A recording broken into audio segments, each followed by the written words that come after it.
Ledesma és estudiant del quart curs de grau de Comunicació de la Universitat Oberta de Catalunya. Al llarg d'aquest semestre combina la realització del treball final dels seus estudis de grau amb les pràctiques.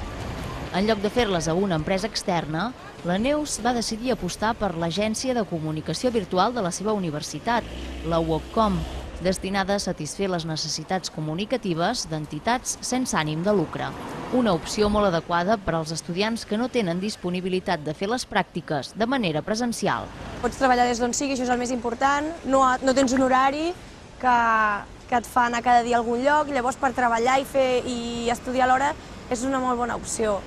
Pot treballar des de casa, des d'un bar, des d'una biblioteca o un parc públic, assumint el rol de professional de la comunicació per una entitat del tercer sector. Ens dividim les tasques segons els projectes que hem de dur a terme. Amb una altra noia hem treballat l'opció d'entrar a les xarxes socials d'una ONG que es diu Membré i entre tot l'equip hem treballat en una pàgina web d'una altra ONG que es diu Integra Pirineus. Aquí a la UOC tenim estudiants que la major part treballen i no són els estudiants convencionals, sinó que són gent fins i tot més adulta, que tenen responsabilitats familiars, i això comporta que els hi sigui realment complicat anar a fer de becari a una empresa o una entitat.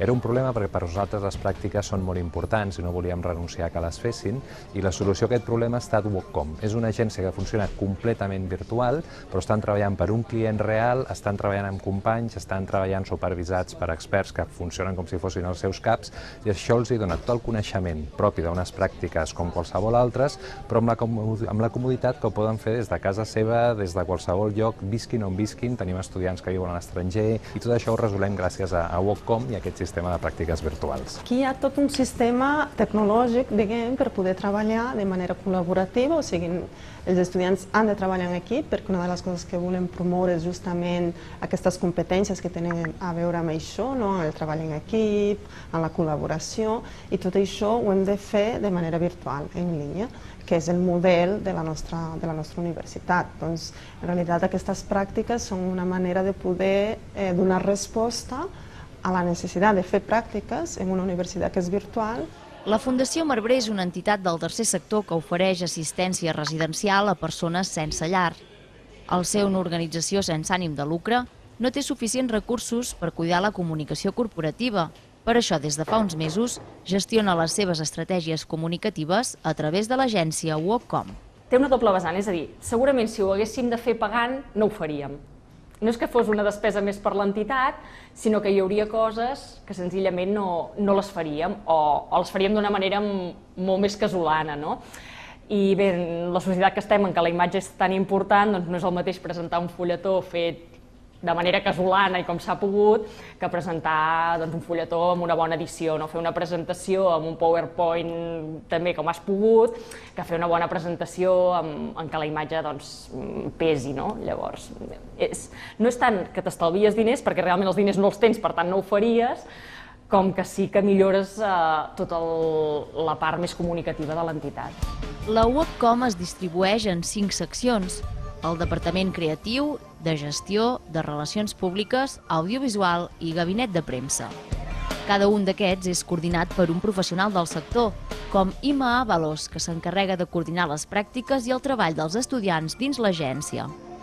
Els estudiants s'organitzen perquè el que volem és que siguin proactius, no els hi volem dir pas per pas el que han de fer, sinó que nosaltres donem les instruccions per començar, els donem el tret de sortida i els anem d'alguna manera cada X temps supervisant, però ho fan ells, i llavors aquesta és la gràcia, que ja no estan en un entorn acadèmic, estan en un entorn professional i s'han de preocupar de les dates d'entrega i de que allò ho rebrà un client real.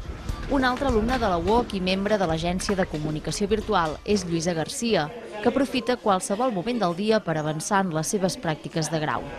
Ella valora moltíssim el fet d'estalviar-se desplaçaments i treballar per a clients reals. El projecte em va agradar molt perquè sabia que treballaven amb clients reals, amb la qual cosa, tot i que fas el teu aprenentatge, el fet de que les entregues dels projectes siguin amb clients reals, doncs, clar, et fa la pressió com si fos la teva feina. I llavors, doncs, clar, pateixes a les carreres per acabar la feina, de que tot estigui correcte i Clar, es perd una miqueta el rol alumne, professor, company, s'unifica tot amunt i bueno, és una experiència molt enriquidora. Donar sentit a tot el que has estat estudiant durant molt de temps, perquè treballes amb eines TIC que has estat estudiant durant els anys a UOC, i a més treballes per gent que confia en tu, llavors és una responsabilitat molt gran.